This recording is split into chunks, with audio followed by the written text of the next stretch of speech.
ನಾಡಿನ ಸಮಸ್ತ ಕನ್ನಡಿಗರಿಗೆ ಕನ್ನಡ ರಾಜ್ಯೋತ್ಸವದ ಹಾರ್ದಿಕ ಶುಭಾಶಯಗಳು. ಕನ್ನಡ ನುಡಿಯ ಬೆಳಕು ಸದಾ ಹೊಳೆಯಲಿ, ನಮ್ಮ ನಾಡು ಪ್ರಗತಿಯ ದಾರಿಯಲ್ಲಿ ಮುನ್ನಡೆಯಲಿ. ಹೆಮ್ಮೆ ಕನ್ನಡ, ನಮ್ಮ ಗುರುತು, ನಮ್ಮ ಗರ್ವ. ನಮಸ್ಕಾರ ವೀಕ್ಷಕರೇ, ನೀವು ನೋಡ್ತಾ ಇದ್ದೀರಾ ಅಪ್ಗೆ ಆವಾಜ್ ಸುದ್ದಿವಾಹಿನಿ. 70ನೇ ಕರ್ನಾಟಕ ರಾಜ್ಯೋತ್ಸವದ ಸಂಭ್ರಮ.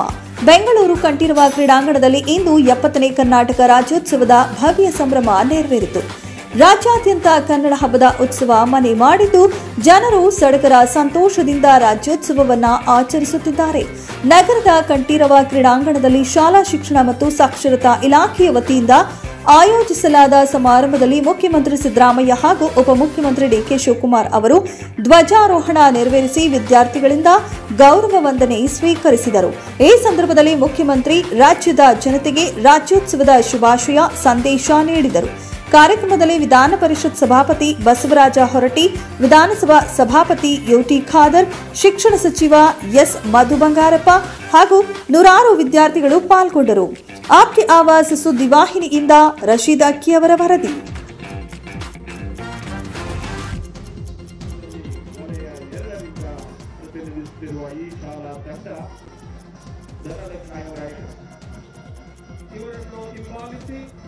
ಎಲ್ಲರನ್ನೂ ನೆನಪಿಸಿಕೊಳ್ಳುತ್ತೇನೆ. ಪ್ರಾಚೀನ ಕಾಲದಿಂದಲೂ ಕನ್ನಡ ಭಾಷೆ, ಸಂಸ್ಕೃತಿ, ಜಾನಪದ, ಇಲ್ಲಿ ಜನ್ಮ ತಾಳಿದ ಸಾಮಾಜಿಕ ಚಳವಳಿಗಳು, ವಚನಕಾರರು, ದಾಸವರೇಣ್ಯರು, ಸೂಫಿ ಸಂತರು, ಅಗೂಢರು, ಅವಧಾತರು, ಜಾನಪದ ಕವಿಗಳು ನಮ್ಮ ನಾಡಿನ ಸಾಂಸ್ಕೃತಿಕ ಸಾಮಾಜಿಕ ಪರಂಪರೆಯನ್ನು ಶ್ರೀಮಂತಗೊಳಿಸಿದ್ದಾರೆ. ಮನುಷ್ಯ ಜಾತಿ ತಾನೊಂದೇ ಒಲಂ ಎಂದ ಆದಿಕವಿ ಪಂಪನಿಂದ ಹಿಡಿದು ಇಲ್ಲಿಯವರೆಗೂ ಭಾಷೆಯ ಸ್ಥಾನಮಾನ ದೊರಕಿದೆ.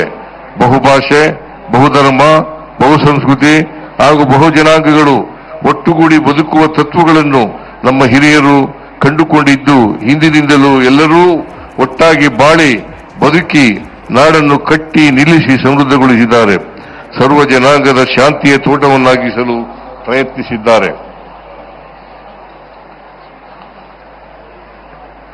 ಸಾವಿರಾರು ವರ್ಷಗಳಷ್ಟು ಹಳೆಯ ಇತಿಹಾಸವುಳ್ಳ ಕನ್ನಡ ಭಾಷೆ ಮತ್ತು ಸಂಸ್ಕೃತಿಯನ್ನು ಇನ್ನಷ್ಟು ಎತ್ತರಕ್ಕೆ ಕೊಂಡೊಯ್ಯಬೇಕಾಗಿದೆ. ಶಿಕ್ಷಣದಲ್ಲಿ ಕನ್ನಡ ಭಾಷೆಯ ನಿರ್ಲಕ್ಷ್ಯವು ಹಲವು ಸಮಸ್ಯೆಗಳನ್ನು ಹುಟ್ಟುಹಾಕಿದೆ. ಜಗತ್ತಿನ ಮುಂದುವರೆದ ಭಾಷೆಗಳಿಗೆ ಇಲ್ಲದ ಬಿಕ್ಕಟ್ಟು ಇಂದು ಕನ್ನಡದಂಥ ಭಾಷೆಗೆ ಬಂದಿದೆ. ಮುಂದುವರಿದ ದೇಶಗಳ ಮಕ್ಕಳು ತಮ್ಮ ತಾಯಿ ನುಡಿಗಳಲ್ಲಿಯೇ ಯೋಚಿಸುತ್ತಾರೆ, ಕಲಿಯುತ್ತಾರೆ ಮತ್ತು ಕನಸು ಕಾಣುತ್ತಾರೆ. ಆದರೆ ನಮ್ಮಲ್ಲಿ ಇದಕ್ಕೆ ತದ್ವಿರುದ್ಧವಾದ ಪರಿಸ್ಥಿತಿ ಇದೆ. ಇಂಗ್ಲಿಷು, ಹಿಂದಿಯಂಥ ಭಾಷೆಗಳು ನಮ್ಮ ಮಕ್ಕಳ ಪ್ರತಿಭೆಯನ್ನು ಭಾಷೆಯ ಕಾರಣಕ್ಕೆ ದುರ್ಬಲಗೊಳಿಸುತ್ತಿವೆ. ಹಾಗಾಗಿ ಮಾತೃಭಾಷೆಯಲ್ಲಿಯೇ ಶಿಕ್ಷಣ ನೀಡುವ ವ್ಯವಸ್ಥೆಯನ್ನು ಜಾರಿಗೆ ತರಲು ಸೂಕ್ತ ಕಾನೂನುಗಳನ್ನು ತರಬೇಕಾದ ಅಗತ್ಯವಿದೆ. ಈ ಕುರಿತು ಕೇಂದ್ರ ಸರ್ಕಾರವು ಗಮನ ಹರಿಸಬೇಕೆಂದು ಒತ್ತಾಯಿಸುತ್ತೇನೆ.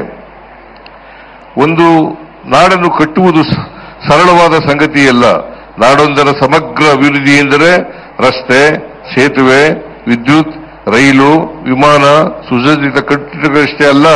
ಈ ನಾಡಿನ ಮಕ್ಕಳ ಮಾನಸಿಕ, ದೈಹಿಕ ಆರೋಗ್ಯ, ತಮ್ಮ ಜೊತೆಯಲ್ಲಿನ ಮಕ್ಕಳ ಭಾಷೆ, ಬದುಕು, ಧರ್ಮ, ಜಾತಿ ಹಾಗೂ ಇನ್ನಿತ್ಯಾದಿ ಭಿನ್ನತೆಗಳನ್ನು ಸಹನೆಯಿಂದ ನೋಡುವುದನ್ನು ಕಲಿಸುವುದೂ ಮುಖ್ಯ. ಇದರ ಜೊತೆಗೆ ಜಗತ್ತಿನ ಮುಖ್ಯ ದೇಶಗಳಲ್ಲಿ ನಡೆಯುತ್ತಿರುವ ವಿವಿಧ ರೀತಿಯ ಅನ್ವೇಷಣೆಗಳಿಗೆ ಸರಿಸಾಟಿಯಾಗಿ ನಿಲ್ಲುವಂತ ರೀತಿಯಲ್ಲಿ ಆಲೋಚನೆಗಳನ್ನು ಕಲಿಸುವ ವಾತಾವರಣವು ಬಹಳ ಮುಖ್ಯ. ಈ ವರ್ಷ ಕನ್ನಡಕ್ಕೆ ಬೂಕರ್ ಪ್ರಶಸ್ತಿಯನ್ನು ಶ್ರೀಮತಿ ಬಾನು ಮುಸ್ತಾಕ್ ಮತ್ತು ದೀಪಾ ಬಾಸ್ತಿಯವರು ತಂದುಕೊಡುವ ಮೂಲಕ ನಮ್ಮ ಭಾಷೆಯ ಶಕ್ತಿಯನ್ನು ವಿಶ್ವ ವೇದಿಕೆಗೆ ಕೊಂಡೊಯ್ದಿದ್ದಾರೆ. ಅವರನ್ನೂ ಈ ಸಂದರ್ಭದಲ್ಲಿ ಹೃದಯಪೂರ್ವಕವಾಗಿ ಅಭಿನಂದಿಸುತ್ತೇನೆ. ಒಕ್ಕೂಟ ಸರ್ಕಾರವು ಕಳೆದ ಕೆಲವು ವರ್ಷಗಳಿಂದ ಮಲತಾಯಿ ಧೋರಣೆಯನ್ನು ತೋರುತ್ತಿದೆ. 4.5 ಲಕ್ಷ ಕೋಟಿ ರುಗಳಿಗಿಂತ ಹೆಚ್ಚಿನ ತೆರಿಗೆಯ ಸಂಪತ್ತನ್ನು ಕರ್ನಾಟಕವು ನೀಡುತ್ತಿದೆ. ಆದರೆ ನಮಗೆ ಬಿಡಿಗಾಸು ಕೊಟ್ಟು ಪ್ರತಿ ವರ್ಷ ಸಾವಿರಾರು ಕೋಟಿ ರೂಪಾಯಿಗಳನ್ನು ವಂಚಿಸುತ್ತಿದೆ. ಹಿಂದಿ ಭಾಷೆಯನ್ನು ಏರಿಕೆ ಮಾಡಲು ನಿರಂತರ ಹುನ್ನಾರ ನಡೆಯುತ್ತಿದೆ. ಹಿಂದಿ, ಸಂಸ್ಕೃತ ಭಾಷೆಗಳ ಅಭಿವೃದ್ಧಿಗೆ ಮಾತ್ರ ಅನುದಾನಗಳನ್ನು ನೀಡಲಾಗುತ್ತಿದೆ. ಕನ್ನಡವೂ ಸೇರಿದಂತೆ ಉಳಿದ ದೇಶ ಭಾಷೆಗಳನ್ನು ನಿರ್ಲಕ್ಷಿಸಲಾಗುತ್ತಿದೆ. ರಾಜ್ಯದ ಅಭಿವೃದ್ಧಿಗೆ ಪೂರಕವಾಗಬೇಕಾಗಿದ್ದ ಯೋಜನೆಗಳನ್ನು ಕರ್ನಾಟಕಕ್ಕೆ ಕೊಡದೆ ವಂಚಿಸಲಾಗುತ್ತಿದೆ. ಕನ್ನಡ ಭಾಷೆಗೆ ಶಾಸ್ತ್ರೀಯ ಸ್ಥಾನಮಾನ ನೀಡಲಾಗಿದ್ದರೂ ನೀಡಬೇಕಾದ ಅನುದಾನವನ್ನು ಕೊಡದೆ ಅನ್ಯಾಯ ಮಾಡಲಾಗುತ್ತಿದೆ. ಕರ್ನಾಟಕ ವಿರೋಧಿಯಾದ ಎಲ್ಲವನ್ನೂ ವಿರೋಧಿಸಲೇಬೇಕಾಗಿದೆ. ನಾಡಿನ ಇತಿಹಾಸ ಪರಂಪರೆಗಳ ನೆನಪುಗಳ ಹೊಸ ತಲೆಮಾರುಗಳಲ್ಲಿ ಮೂಡಿಸಿ ಅವರಲ್ಲಿ ಅಭಿಮಾನ ಮೂಡಿಸೋಣ. ನಮಗಿರುವ ಸವಾಲುಗಳನ್ನೇ ಅವಕಾಶವನ್ನಾಗಿ ಮಾರ್ಪಡಿಸುವ ಶಕ್ತಿ ನಮ್ಮ ಯುವ ತಲೆಮಾರಿಗಿದೆ. ಯುವ ತಲೆಮಾರು ಎದ್ದು ನಿಂತು ಕನ್ನಡ ಮತ್ತು ಕರ್ನಾಟಕವನ್ನು ಜಗತ್ತಿನ ಮುಂದುವರಿದ ಸಮಾಜಗಳ ಮಟ್ಟಕ್ಕೆ ನಿಲ್ಲಿಸಬೇಕಾಗಿದೆ. ನಮ್ಮ ಸರ್ಕಾರ ಕನ್ನಡ ಮತ್ತು ಸಂಸ್ಕೃತಿಯನ್ನು ಜನರಲ್ಲಿ ಭಾಷಾ ಪ್ರೀತಿಯನ್ನು ಇಮ್ಮಡಿಗೊಳಿಸುವ ಕೆಲಸ ಮಾಡುತ್ತಲೇ ಇದೆ. ಸರ್ಕಾರದ ವತಿಯಿಂದ ಭುವನೇಶ್ವರಿಯ ಪ್ರತಿಮೆಯನ್ನು ಬೆಂಗಳೂರಿನ ವಿಧಾನಸೌಧದ ಆವರಣದಲ್ಲಿ ಸ್ಥಾಪಿಸಲಾಗಿದೆ. ಕರ್ನಾಟಕ ಸಂಭ್ರಮ 50 ಅಭಿಯಾನದ ಅಂಗವಾಗಿ ಹೆಸರಾಯಿತು ಕರ್ನಾಟಕ ಉಸಿರಾಗಲಿ ಕನ್ನಡ ಶೀರ್ಷಿಕೆಯಡಿ ರಾಜ್ಯಾದ್ಯಂತ ಹಲವಾರು ಕನ್ನಡ ಪರ ಕಾರ್ಯಕ್ರಮಗಳನ್ನು ನಡೆಸಲಾಗುತ್ತಿದೆ. ಕರ್ನಾಟಕದಲ್ಲಿರುವ ವಾಣಿಜ್ಯ ಮಳಿಗೆಗಳ ನಾಮಫಲಕಗಳನ್ನು 60% ಕನ್ನಡವನ್ನು ಕಡ್ಡಾಯಗೊಳಿಸಲಾಗಿದೆ. ಇದೀಗ ಸಾಂಕೇತಿಕವಾಗಿ ವಿತರಿಸಲಾಗ್ತಾ ಇದೆ. ಉಳಿದಂತೆ ಪಥ ಸಂಚಲನ ಹಾಗೂ ಸಾಂಸ್ಕೃತಿಕ ಕಾರ್ಯಕ್ರಮದಲ್ಲಿ ಭಾಗವಹಿಸಿರುವ ಎಲ್ಲ ವಿದ್ಯಾರ್ಥಿಗಳಿಗೂ ಕೂಡ ಸಂಬಂಧಿಸಿದ ತಾಲೂಕಿನ ಕ್ಷೇತ್ರ ಶಿಕ್ಷಣಾಧಿಕಾರಿಯವರ ಮೂಲಕ ತಲುಪಿಸಲಾಗುವುದು. ಆರ್ಕೆ 10ನೇ ತರಗತಿ ಕೆಪಿಎಸ್ ಅಗರ.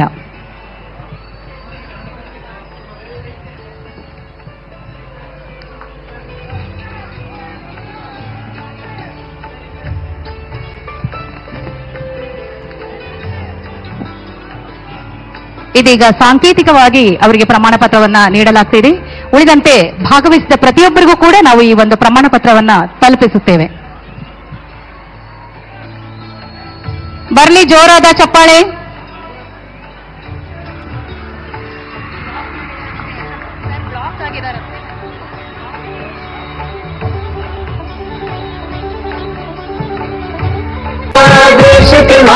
ಕರ್ನಾಟಕ ಅಕ್ಷರಕಾಯಿ ನವ ವಿಧಾನ ಅಭಿವೃದ್ಧಿಗೆ ನವ ಸಂಚಲನ.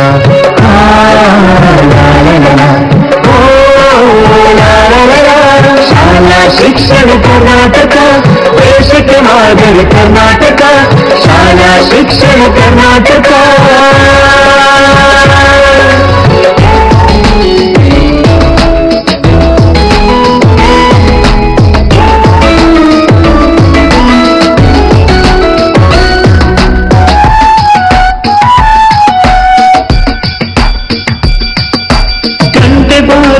ಸಮಯವಾಯಿತು ಎಲ್ಲರೂ ಶಾಲೆಗೆ ಹೋಗೋಣ.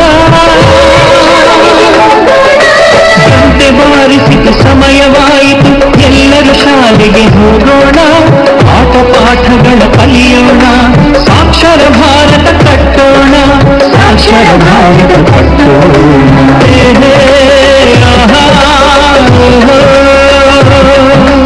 ಉಚಿತ ಸಮವಸ್ತ್ರ ಪಠ್ಯ ಪುಸ್ತಕ ಅಕ್ಷರ ಕಲಿಕೆಗೆ ಹೊಂದಿರೋಣ. ಉಚಿತ ಸಮವಸ್ತ್ರ ಪಠ್ಯ ಪುಸ್ತಕ ಅಕ್ಷರ ಕಲಿಕೆಗೆ ಹೊಂದಿರೋಣ. ಕಲಿಕೆ ವಸ್ತುಗಳ ವಿತರಣ ಮಕ್ಕಳ ಬಾಳಿಗೆ ಚೇತನ. ಸಾಕ್ಷರ ಬದುಕಿನ ಸೂರ್ಯ.